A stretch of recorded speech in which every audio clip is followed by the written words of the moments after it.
नमस्कार दोस्तों, new direction academy में आपका स्वागत है। आइए आज हम रीजनिंग में एक नए टॉपिक की शुरुआत करते हैं और उस टॉपिक का नाम है कैलेंडर। जैसा कि आप लोगों ने भी इस कैलेंडर टॉपिक को पढ़ा होगा और ज़्यादातर इस चैप्टर के इस टॉपिक के जो प्रश्न लगाए होंगे तो उनको कोड के माध्यम से, लेकिन हम आज आपको एक नए तरीके से इस कैलेंडर की शुरुआत करते हैं। नए तरीके से इस कैलेंडर को हम बताने जा रहे हैं विदाउट कोडिंग पूरे इस टॉपिक को हम लोग समाप्त करेंगे और कोशिश करेंगे कि हम इसके वीडियो हमारे YouTube में वीडियो आपको मिलते चले जाएंगे और हम आपसे आशा करते हैं कि हमारे इन वीडियो को जरूर देखिएगा YouTube में और ज़्यादा से ज़्यादा हमारे चैनल को लाइक और सब्सक्राइब करें। जैसा कि आप लोग परीक्षाओं में देख रहे हैं कि दिन प्रतिदिन जो भी परीक्षाएं हो रही हैं और कोई भी टॉपिक हो, आपका मैथ हो, रीजनिंग हो, हिंदी हो, जीएस हो, XYZ कोई भी टॉपिक हो, दिन प्रतिदिन क्वेश्चनों का लेवल बढ़ता चला जा रहा है। तो सबसे बड़ी समस्या आजकल स्टूडेंट के सामने ये खड़ी हो रही है कि इन क्वेश्चनों को कितना कम समय में या कितना जल्दी से जल्दी इनको हम आसानी से हल करें। तो इनके लिए एक यही हमारे लिए रास्ता बचता है कि इनके जितने हम कॉन्सेप्टों को अच्छी तरह से सीखें, उन क्वेश्चनों के तरीकों को सीखें कि उन क्वेश्चनों का कैसे लगाया जाए, इन क्वेश्चनों के क्या ऐसे तरीके निकाले जाएं, या मैथ में हो या रीजनिंग में हो, उनके हम क्या ऐसे कॉन्सेप्ट बनाएं कि क्वेश्चन हमारा आसानी से हो जाए और टाइम हमारा भी बहुत कम लगे। ज़्यादातर स्टूडेंट क्या होता है कि जब परीक्षा देके आते हैं तो कहते हैं समय नहीं बचा तो हम सारे क्वेश्चन नहीं कर पाए, और समय ना बचने का एक कारण यही है कि हम लोग कॉन्सेप्ट नहीं सीखते हैं, तरीकों को नहीं सीखते हैं। तो आइए आज इस कैलेंडर टॉपिक की शुरुआत करते हैं। जैसा कि कैलेंडर की बात करें तो कैलेंडर की जो शुरुआत होती है वो होती है 1-1-0-0-1। कैलेंडर की जो शुरुआत होती है 0-0-1 को होती है और इस दिन जो था वो कैलेंडर का जो सबसे पहला दिन था वो था सोमवार। कैलेंडर का जो सबसे पहला दिन था बेटा वो था सोमवार। अब कैलेंडर में अगर देखा जाए तो जो कैलेंडर की अगर बात करें, अगर हम कैलेंडर की बात करते हैं तो इसमें अगर देखें कैलेंडर में तो कोई कैलेंडर हमारा लीप वर्ष का होता है, कोई हमारा क्या होता है साधारण वर्ष का होता है।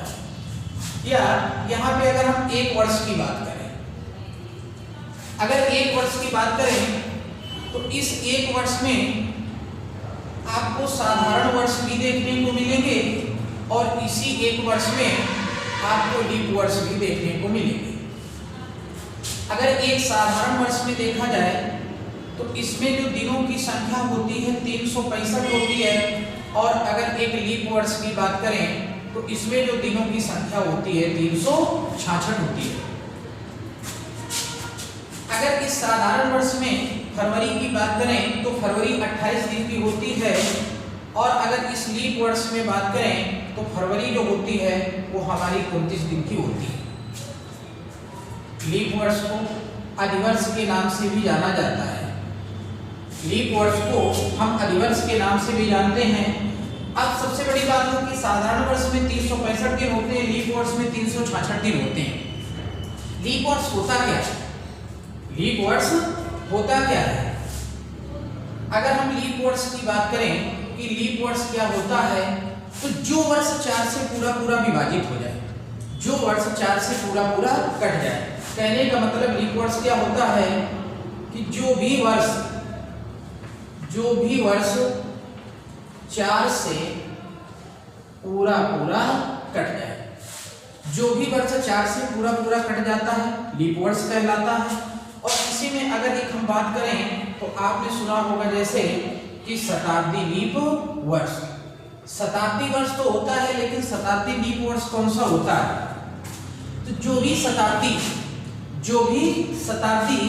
4 और 400 से, जो भी शताब्दी 4 और 400 से पूरी कटती है वो शताब्दी लीप वर्ष कहलाती है।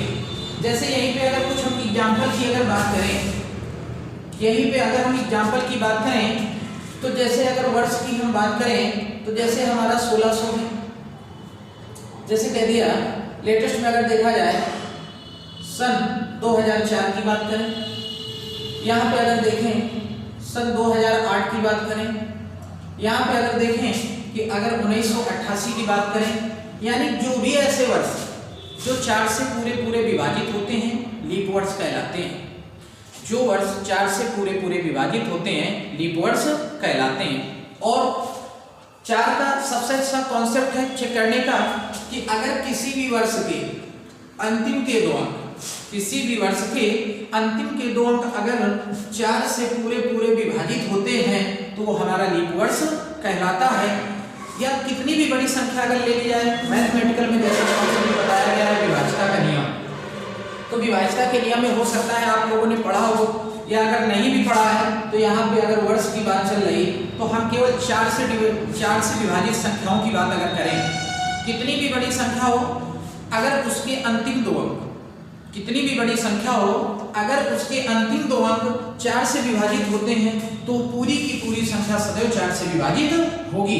ये बात फैक्ट है बिल्कुल। कितनी भी बड़ी संख्या ले लीजिए बेटा, कितनी भी बड़ी संख्या ले लें अगर उसके अंतिम अंक 4 से पूरे पूरे विभाजित होंगे तो पूरी की पूरी संख्या 4 से विभाजित होगी। यहाँ पर देखा जाए ये 2 अंक 0 और 4 से कट रहे, 0 8 4 से कट रहे, लास्ट में डबल 8 है ये भी हमारा 4 से कट रहा है। तो अगर ये 4 से कट रहा है तो पूरी की पूरी संख्या हमारी 4 से विभाजित होगी। और इन वर्षों को हम कहते हैं लीप वर्ष। और लीप वर्ष में फरवरी 29 दिन की होती है। और अगर दिनों की संख्या की बात करें तो हमारे कितने दिन होते हैं, 366 दिन होते हैं। लेकिन अगर यही हम बात करें कि शताब्दी लीप वर्ष क्या होता है, शताब्दी लीप वर्ष, शताब्दी का मतलब होता है 100, जिसने सेंचुरी कंप्लीट कर ली है। मान लिया जैसे यहीं पे हम कहते हैं कि 100, अब कहते हैं ये एक शताब्दी है, लेकिन हम कहते हैं क्या शताब्दी लीप वर्ष है, तो हम इसको नहीं कह सकते कि शताब्दी लीप वर्ष है। क्यों? क्योंकि ये 400 से पूरा कट रहा है बेटा। अगर इसको हम 400 से काटें तो 400 से विभाजित नहीं हो रही है। यहीं पे जैसे कह दिया जाए कि 1600, 2000, हम बात करें 1800 और 1900 की बात करें तो 1600 को अगर देखा जाए तो ये 4 से भी कट रहा है और 400 से भी कट रहा है। ये हमारी शताब्दी लीप वर्ष है। अगर इस हम 2000 की बात करें तो 4 से भी कटेगा और 400 से भी कटेगा, तो 1600 और 2000 हमारे शताब्दी लीप वर्ष हैं।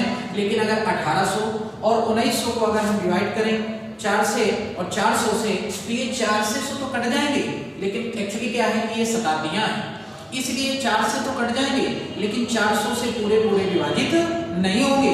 इसलिए ऐसी शताब्दियों को जो 4 और 400 से पूरी विभाजित नहीं होती वो हमारी शताब्दी लीप वर्ष नहीं कहलाती हैं। इनको हम शताब्दी वर्ष कहेंगे लेकिन शताब्दी लीप वर्ष नहीं कहेंगे। अगर 1600 को देखा जाए तो 4 और 400 दोनों से डिवाइड है, 2000 को देखा जाए तो 4 और 400 दोनों से डिवाइड है। तो ऐसी शताब्दियां जो 4 और 400 से डिवाइड हों उनको शताब्दी लीप वर्ष कहते हैं। और ऐसे वर्ष जो केवल 4 से विभाजित हों उनको हम लीप वर्ष कहते हैं, जैसा कि एग्जाम्पल में हमने आपको दिखाया हुआ है। मतलब कहने का कि 4 और 400 से पूरे विभाजित हो, रिमाइंडर यानी शेषफल शून्य आए। 4 या 400 से भाग देने पर रिमाइंडर यानी शेषफल शून्य आना चाहिए। अब जैसे अगर कुछ हम एग्जाम्पल के तौर पे अगर कुछ देना चाहें, अगर आप लोग नोट करना चाहते हो तो आप इसको आसानी से नोट कर सकते हैं।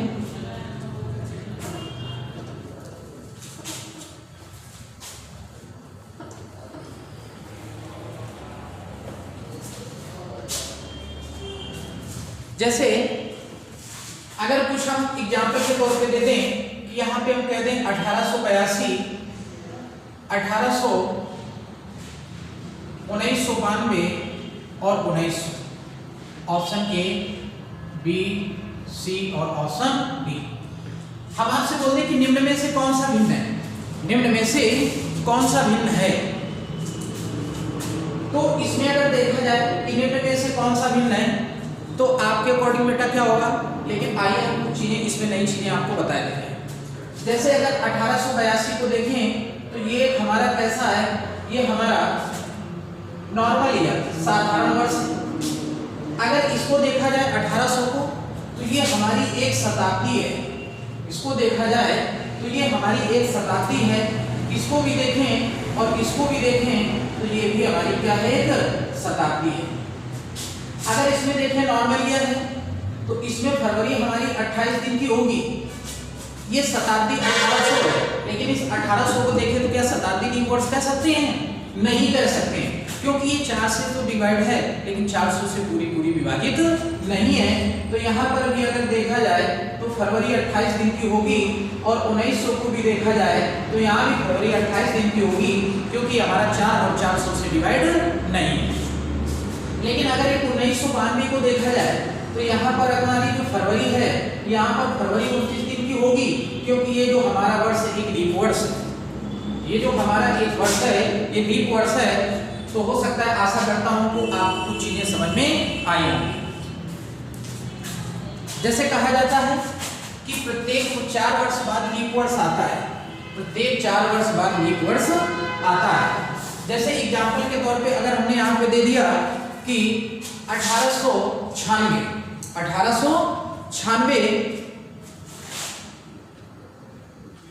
इसके बाद कह दिया 1900 और इसके बाद कह दिया 1904। लेकिन एक एग्जांपल और ले लें, अगर हम कहें 1996, यहाँ पे कहें 2000 और यहाँ पे कहें 2004। जैसे कहा जाता है कि प्रत्येक 4 वर्ष बाद लीप वर्ष आता है।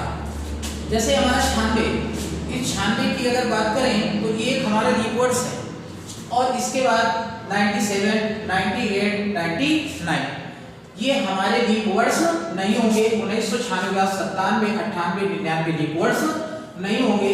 लेकिन अगर इसको देखें 2000 को, तो ये हमारा शताब्दी लीप वर्ष कहलाएगा। इनके बीच, इस लीप वर्ष के बीच में कितने का अंतर? 4 वर्ष का।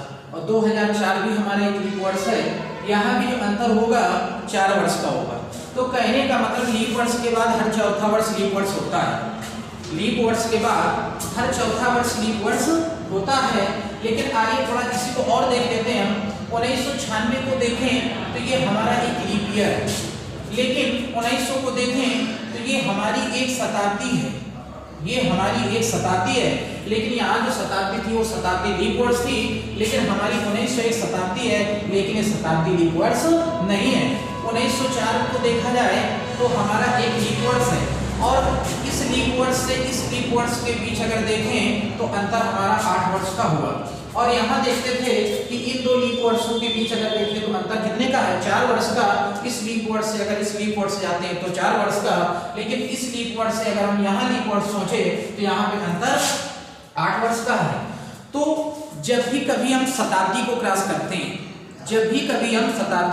करते हैं, तो उस शताब्दी को हमें चेक करना होता है कि ये शताब्दी लीप वर्ष है कि नहीं है। यदि वो शताब्दी लीप वर्ष नहीं है तो हो सकता है कि आपका जो कहने का मतलब है कि प्रत्येक 4 वर्ष बाद लीप वर्ष होता है। अगर शताब्दी क्रॉस करेगा तो अगर वो शताब्दी लीप वर्ष है तो उस लीप वर्ष से वो शताब्दी लीप वर्ष के बीच 4 वर्ष का अंतर, और अगर नहीं है तो जरूरी नहीं कि 4 वर्ष का ये अंतर हो। तो ज्यादातर हम कह सकते हैं कि लीप वर्ष के बाद हर चौथा वर्ष लीप वर्ष होता है, लेकिन 100% नहीं। यहाँ 4 वर्ष का अंतर भी हो सकता है, 8 वर्ष का हो सकता है 6 वर्ष का भी अंतर हो जाए। जैसे आगे अगर इन्हीं कॉन्सेप्टों की अगर हम बात करें,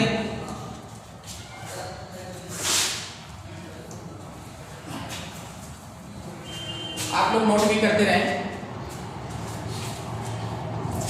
हमने आपको कंडीशन बताई कि लीप वर्ष क्या होता है कि जो 4 से कटे, यानी कहने का मतलब जो वर्ष 4 से पूरा विभाजित हो जाए, रिमाइंडर यानी शेषफल 0 आए, वो लीप वर्ष कहलाता है। लेकिन यदि कोई शताब्दी है तो वो शताब्दी लीप वर्ष कब कहलाएगी? शताब्दी लीप वर्ष वो 4 से कटे और 4 के साथ साथ 100 से भी कट जाए, और रिमाइंडर की बात करें तो कितना आ गया? 0 है। कोई भी शताब्दी हो 4 से कटे और 4 के साथ साथ 400 से भी कटे तो वो हमारी शताब्दी लीप वर्ष कहलाएगी। और अगर कोई वर्ष एक दे रहा है 1800, मान लो 88 दे रहा है, 2004 दे रहा है, 2008 दे रहा है, तो ऐसे वर्ष हमारे 4 से पूरे पूरे विभाजित हो जाएं, उन वर्षों को लीप वर्ष कहते हैं। आइए यहीं पे आपको एक नया कॉन्सेप्ट हम सिखाने जा रहे हैं। जैसे आपसे कह दिया जाए कि 100 वर्ष में कितने लीप वर्ष होते हैं, 100 वर्ष में कितने लीप वर्ष होते हैं, इसके पहले एक दूसरा कॉन्सेप्ट देखते हैं, तब इसको शायद लोग आसानी से समझ पाएंगे। जब कैलेंडर बना, कैलेंडर की जब शुरुआत हुई तो शुरुआत में कैलेंडर के पहले वर्ष से लेकर अगर 5 वर्ष देखा जाए, 5 वर्ष तक, तो कुल कितने लीप वर्ष थे। तो कैलेंडर जब बना तो 1 वर्ष से लेकर शुरुआत में 5 वर्ष तक अगर देखा जाए तो केवल अगर लीप वर्ष की बात करें तो यहाँ पे जो लीप वर्ष थे वो केवल 1 लीप वर्ष था।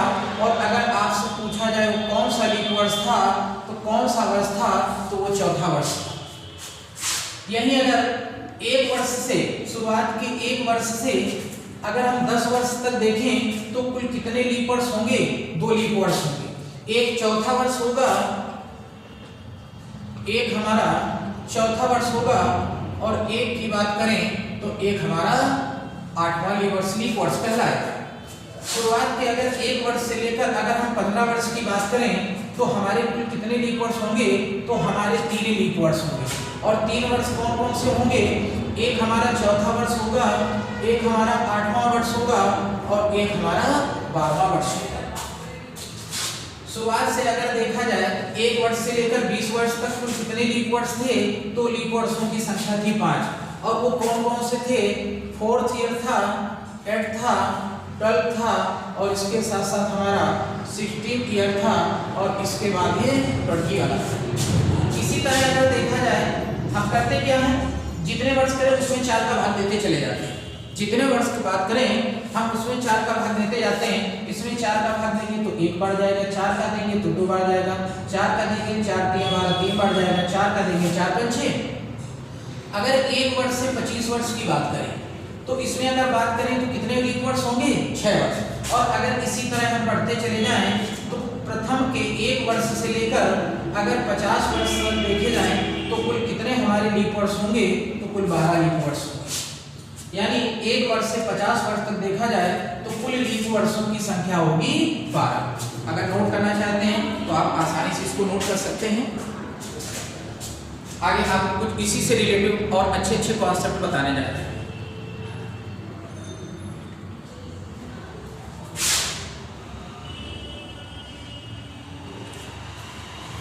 साफ कर दिया जाए।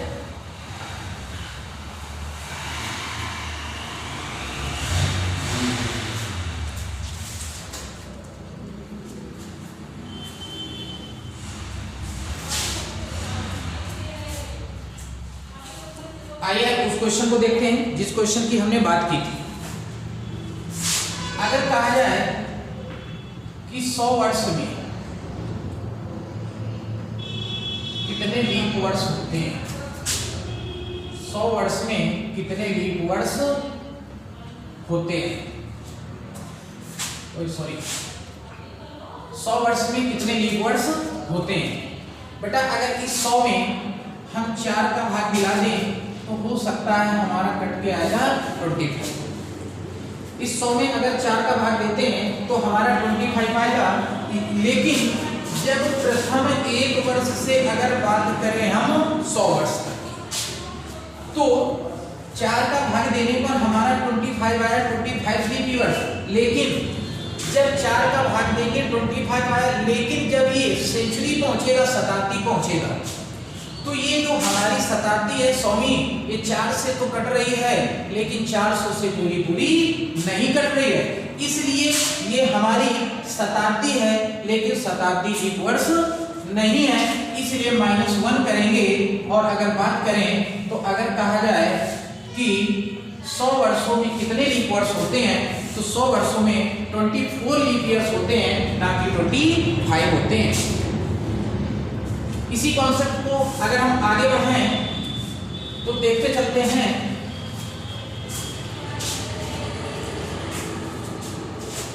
यहाँ पे करते हैं वर्ड्स और यहाँ पे हम करते हैं लीप वर्ड्स। यहाँ बात करते हैं 100 वर्ड्स, यहाँ करें हम 200, 300, 400। इसकी अगर बात करें तो बेटा ये हमारी पहली शताब्दी है, इसकी अगर बात करें तो दूसरी शताब्दी है, इसकी अगर बात करें तो तीसरी शताब्दी है, और अगर हम इसकी बात करें तो ये चौथी शताब्दी है। अब अगर क्वेश्चन आपसे कहा जाता है कि 100 वर्षों में कुल कितने लीप वर्ड्स हैं, तो अभी तो जैसे हमने कॉन्सेप्ट निकाला कि 24 होते हैं। अगर 200 वर्षों की बात करें तो बेटा अगर इसमें हम 4 का भाग मिलाएं तो ये हमारा जो आएगा ये हमारा हो जाएगा 50। अगर 4 का भाग देते हैं तो ये हमारा कितना होगा 50 होगा। लेकिन अगर बेटा देखा जाए इस 50 में तो एक जो 100 होगा और एक 200 होगा, ये दोनों हमारे शताब्दी वर्ष हैं लेकिन लीप वर्ष नहीं है। तो इस अगर 50 में हम 2 घटा दें तो हमारा आंसर होगा कितना भैया 48। यानी 200 वर्षों में लीप वर्ष कितने होंगे 48। अगर 300 वर्षों की बात करें तो ये हमारा बेटा 75 आएगा 4 से भाग देने पर। लेकिन इन 300 वर्षों में अगर देखें तो 100, 200 और 300 ये हमारे शताब्दी लीप वर्ष नहीं है बल्कि ये शताब्दियां हैं। तो अगर इसमें हम 3 घटा देंगे तो 300 वर्षों में लीप वर्षों की संख्या होगी 72। अगर इस 400 में बात करें तो 400 में अगर हम भाग देते हैं किसका 4 का भाग देंगे तो हमारा 100 आएगा बेटा। लेकिन इस 100 में अगर देखा जाए 400 में तो बेटा ये 100वीं, 200वीं और 300वीं, और ये अगर 400वीं देखा जाए तो 400 4 से भी कट रहा है और 400 से भी कट रहा है। तो इसलिए हम करेंगे क्या, इसमें हम 3 बेटा माइनस करेंगे तो कहने का मतलब 400 वर्षों में लीप वर्षों की संख्या 97। तो पहली शताब्दी प्रथम शताब्दी में लीप वर्ष कितने होंगे 24। 200 वर्षों में कितने लीप वर्ष 48, यानी 100 वर्षों में 24, 200 वर्षों में 48, 300 वर्षों में 72 और 400 वर्षों की बात करें तो 97 होंगे। अब इसी को हम करते क्या हैं 400 का ही बेस बनाते हैं। यहाँ पर जो बेस बना के चलेंगे वो 400 को बेस बनाएंगे। अगर हमको 100, 200, 300 और 400 अगर कन्फर्म है तो करेंगे क्या, यहाँ पे हम बेस जो बनाएंगे 400 को बेस बनाते हैं। अब 400 को बेस बनाने के बाद कंडीशन क्या होगी, अगर आपसे कह दिया जाए कि प्रथम 600 वर्षों में कितने लीप वर्ष होते हैं तो बेस हम बनाएंगे 400 को बेटा। तो अब 600 को कैसे तोड़ेंगे 400 और तोड़ेंगे 200। 400 में अगर देखा जाए लीप वर्षों की संख्या 97 और अगर 200 वर्षों की बात करें तो हमारा होगा 48। अब अगर इसी को हम कैलकुलेट करा दें तो हमारा कितना हो जाएगा, शायद ये हमारा 145 हो जाएगा। 8 7 15 9 4 13, यानी कहने का 600 वर्षों में कितने लीप वर्ष होंगे तो हमारे 145 होंगे। यही आपसे कह दिया जाए कि 1000 वर्षों में लीप वर्षों की संख्या क्या होगी, तो 1000 को ऐसे तोड़ेंगे 400, इसको भी तोड़ेंगे 400 और 4 4 8 और हमें जरूरत है 200 की। तो 97 और 200 में हमारे कितने होंगे 48 होंगे। सभी को कैलकुलेट करा देंगे तो हमारे लीप वर्षों की संख्या निकल आएगी। तो कितने लीप वर्षों की अगर बात कर दे 1600, 1500, 1800, 2000 वर्षों में कितने भी वर्षों की बात करें तो बेस हम 400 को बना के आगे बढ़ेंगे और आसानी से हम उनमें लीप वर्षों की संख्या निकालेंगे। हो सकता है कि ये चीज आपको अच्छे से समझ में आ रही हो, बट आपको केवल 100, 200, 300 और 400 को याद रखना है, इसके आगे कुछ याद नहीं रखना है। बेस हम बना के चलेंगे 400 को और आसानी से हर एक का सॉल्व करेंगे। मानिए जैसे यहीं पे कह दिया कि 1700 वर्षों में कितने लीप वर्ष होते हैं, तो 1700 को हम क्या तोड़ेंगे 400, 400 और 400, 4 4 8 4 3 12 प्लस करेंगे क्या 400, तो 1600 हो गया। बचा हमारा कितना 100। 97 प्लस 97 प्लस 97 प्लस 97 और 100 में हमारे होंगे कितने 24। और सबको अगर कैलकुलेट कर देंगे तो 1700 वर्षों में लीप वर्षों की संख्या निकल कर तैयार हो जाएगी। यहीं पे जैसा कि हमने बताया कि 100 वर्षों में लीप वर्षों की संख्या होती है 24। आइए इसी कॉन्सेप्ट पे कुछ और नई चीजें देखते हैं कि जहां पे हो सकता है कि एग्जामिनर गड़बड़ियां करे। गड़बड़ियां एग्जामिनर क्या करे, ऐसा क्वेश्चन बना दे कि हम लोग गड़बड़ियां करें, तो उन गड़बड़ियों को, उन कमियों को हम कैसे दूर करें।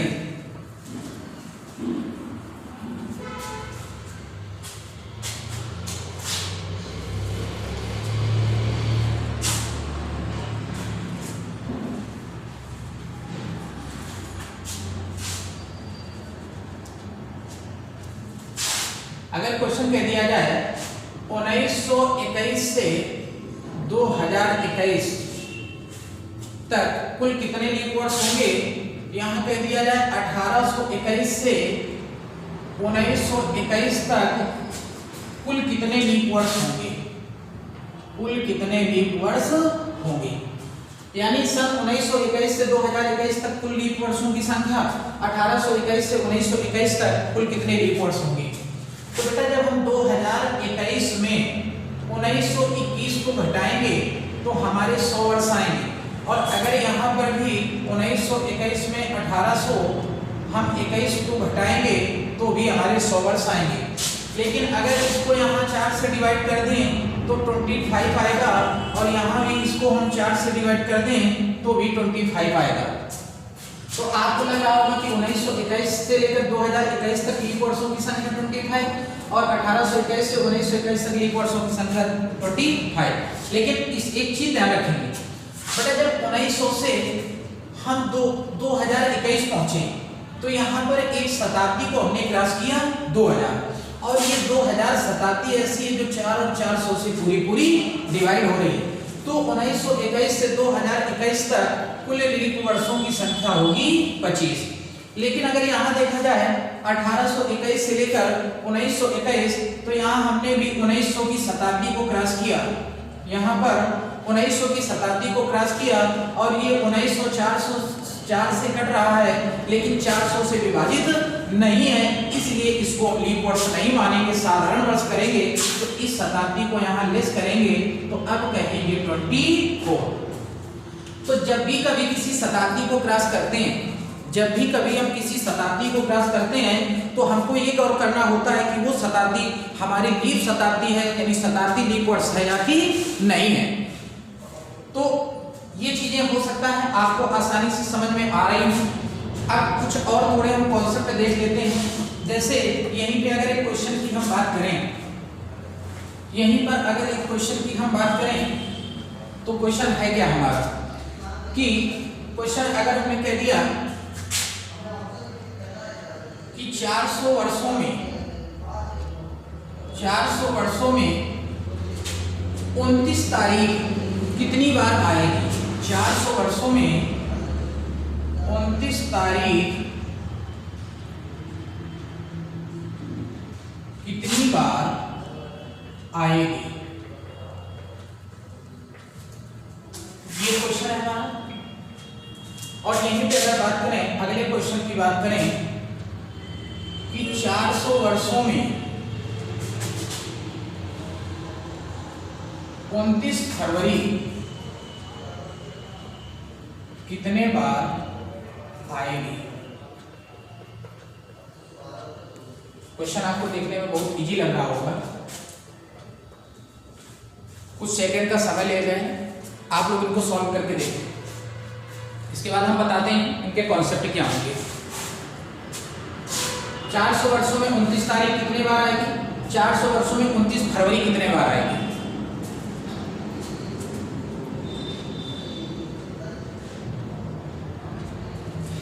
आइए देखते हैं। जैसे कि इसको आपने देखा होगा कि 400 वर्षों में, जैसा अभी हमने पीछे कॉन्सेप्ट बताया कि 400 वर्षों में कुल कितने लीप वर्ष होते हैं, 97। 400 वर्षों में लीप वर्षों की संख्या कितनी होती है, 97। और अगर लीप वर्ष में देखा जाए तो फरवरी कितने की होती है, 29 की, क्योंकि यही तो है 400 वर्षों में 29 फरवरी कितने बार आएगी, और 29 फरवरी तभी आएगी जब वो लीप वर्ष होगा। तो 400 वर्षों में अगर लीप वर्ष देखे जाएं तो 97 होते हैं, और अगर 97 लीप वर्ष होते हैं तो हर वर्ष में एक बार फरवरी 29 की होगी, तो 97 लीप वर्ष होंगे तो फरवरी 29 दिन की होगी, और वो भी कितने बार होगी, 97 बार। तो भैया हम कहेंगे 29 फरवरी जो आएगी कितने बार आएगी, तो आंसर होगा आपका 97। अगर इस क्वेश्चन की बात करें कि 400 वर्षों में 29 तारीख कितने बार आएगी, 400 वर्षों में 29 तारीख कितने बार आएगी, तो यहाँ 29 तारीख की बात कर रहा है, ना कि 29 फरवरी की बात कर रहा है। और यहाँ पे जो बात कर रहा था 400 वर्षों में, वो 29 फरवरी की बात कर रहा था। तो 29 तारीख 29 तारीख कितने बार आएगी? तो अगर हम देखें कि 400 वर्षों में अगर देखा जाए तो हमारे साधारण वर्ष भी होंगे और हमारे लीप वर्ष भी होंगे। फरवरी 28 की भी होगी, फरवरी 29 की भी होगी। तो जिनमें फरवरी 28 की होगी वो लीप वर्ष नहीं होंगे, और जिनमें फरवरी 29 की होगी तो वो हमारे क्या होंगे? जिनमें फरवरी 29 दिन की होगी वो हमारे लीप वर्ष होंगे। तो अगर इन 400 वर्षों में देखा जाए, 400 वर्षों में अगर लीप वर्ष देखा जाए, लीप वर्ष, तो 400 वर्षों में लीप वर्ष हमारे होंगे 97, और अगर 97 होंगे तो फरवरी यहाँ पे कितने की होगी? 29 की होगी। तो 29 तारीख भी हमारी कितने बार आएगी? 97 बार आएगी। अगर 400 वर्षों में लीप वर्षों की जो संख्या होगी वो 97 होगी, तो 400 वर्षों में 97 होगी, तो फरवरी भी कितने होंगे? 97 फरवरी होंगी। मतलब 97 फरवरी होंगी, कहने का मतलब है कि लीप वर्ष में जो फरवरी होगी कितने की होगी? 29 की होगी, और लीप वर्ष 97 बार है तो 29 तारीख भी 97 बार आएगी। क्यों? क्योंकि यहाँ पर भी फरवरी कितने की होगी? फरवरी हमारी 29 की होगी। लेकिन अगर एक वर्ष में देखा जाए तो एक वर्ष में कितने माह होते हैं? 12 माह। और अगर फरवरी के महीने को हम निकाल दें, एक वर्ष में 12 माह होते हैं, और अगर फरवरी के महीने को हम निकालते हैं तो हमारे माह बचे 11।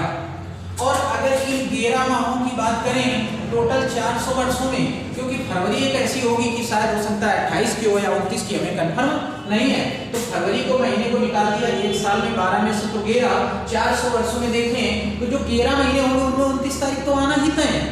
तो इन 11 महीनों को अगर 400 में देखें तो हमारा जो होगा, कहने का मतलब इन अगर 11 महीनों को 400 में देखें तो ये हमारा होगा 4400, यानी एक वर्ष बराबर 12 माह। और फरवरी को निकाल दें तो बचे हमारे 13 माह। तो इन 13 माहों में हमारी 29 तारीख आएगी, तो 400 वर्षों में देखें तो 44 बार होगी। लेकिन अगर यही 400 वर्षों में देखें तो लीप वर्ष हमारे होते हैं 97, और जब लीप वर्ष 97 होते हैं और फरवरी लीप वर्षों में 29 दिन की होगी, तो भैया 29 तारीख फरवरी की भी 29 तारीख हमारी कितने बार आएगी? 97 बार। और अगर इसको हम जोड़ दें तो 4497 बार होगा। ये इसका राइट आंसर है। तो अगर कहता है 400 वर्षों में 29 तारीख कितने बार आएगी, तो 400 वर्षों में 29 तारीख आएगी 4497 बार, और 400 वर्षों में 29 फरवरी कितने बार आएगी, तो जितने लीप ईयर्स उतने ही बार आपकी 29 फरवरी आएगी। तो आज की क्लास को मैं यही समाप्त कर रहा हूँ। आशा करता हूँ कि हमारे ये कॉन्सेप्ट आपको आसानी से समझ में आए होंगे। तो मैं यही उम्मीद करता हूँ कि जितना बेटर से बेटर आप सभी लोगों को मैं दे सकूँ अपने YouTube के माध्यम से, और जितना अच्छा से अच्छा होगा मैं देने का प्रयास करूंगा। आप सभी लोगों से यही चाहता हूं कि आप लोग आइए, हमारी संस्था में जुड़िए, और आपको एक अच्छे से अच्छे कंटेंट देखने को मिलेंगे, और पढ़ाई का आपका स्तर यानी जो लेवल है वो दिन प्रतिदिन बढ़ता जाएगा अगर आप आके हमारी संस्था से जुड़ते हैं। तो न्यू डायरेक्शन एकेडमी, जैसा कि ज़्यादातर बच्चों को या क्षेत्र के पतारा क्षेत्र के सभी लोगों को लगभग जानकारियाँ है, या अन्य जो दूर दराज के बच्चे हैं वो अगर हमारे न्यू डायरेक्शन एकेडमी से जुड़ना चाहते हैं तो पतारा में हमारी जो संस्था है यहाँ से इसका संचालन होता है। तो सभी लोग आइए और जुड़िए। Thank you.